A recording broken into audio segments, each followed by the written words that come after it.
Hello guys, welcome back dear friends. Here in that tutorial I could apply that beautiful frame for that picture which could be chosen and the image could be adjusted in that frame guys, which you could watch on the screen. It's going to be looks like that guys.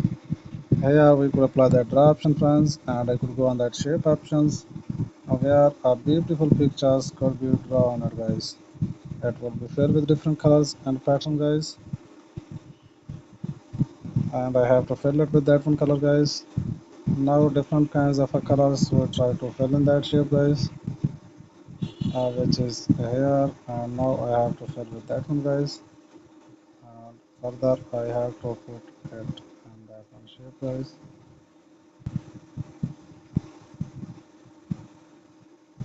That's the full